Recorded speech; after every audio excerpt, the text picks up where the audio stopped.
Hello guys, magandang gabi. Dahil nga sa isang nag-request na dyan sa comment kung paano ba gawin ang hidden pares dito sa Pares Overload na to. Tara guys, puntahan natin. At nandito ulit si Mother.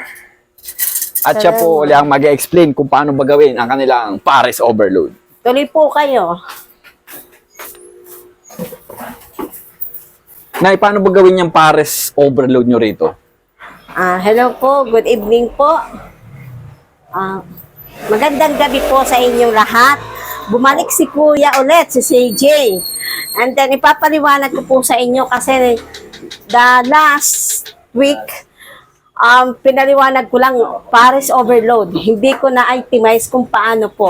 Ngayon, ipapaliwanag ko po sa inyo yung Pares Overload, kung paano gawin, at saka yung Mommy Overload.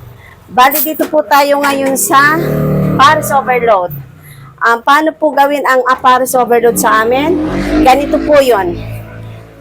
Kukuha po tayo ng beef na laman. Okay. Ilalagay po dito sa bowl. And then, tatlo po. Lalagyan ulit natin ng lechon kawali.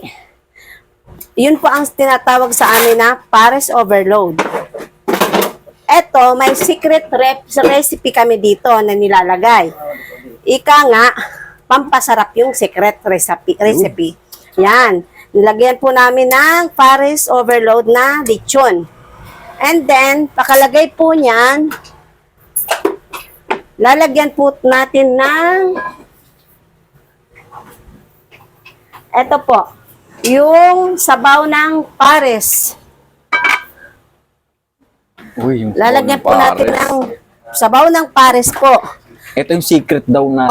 Ito po yung sinasabi kong secret recipe. Masarap po ito. Pag kayo nakapunta rito at na tikman nyo, babalik at babalik po kayo dito. Ay, lalagyan po natin ng secret recipe. And then, yan po. Okay. Yung iba po kasi, ayaw ng may taba.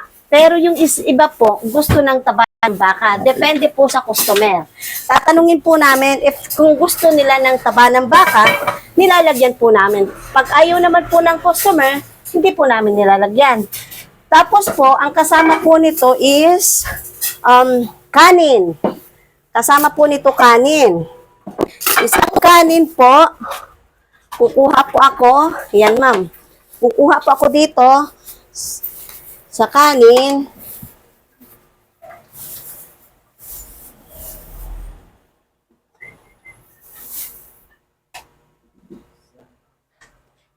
Matagal nga lang. Aray ko. Buti nga yun para kumbaga mas maganda yung hindi madalian, pang matagalan. Yan po, ilalagay po natin dito. Yan po ang kasama dito sa Pares Overload. Yan po. Tapos Mother, unlimited sabaw. Yan po, unlimited sabaw yan, walang problema. At may kasama pang isang egg yan na buo. Ayan guys, may kasama pala siya Yan. isang itlog.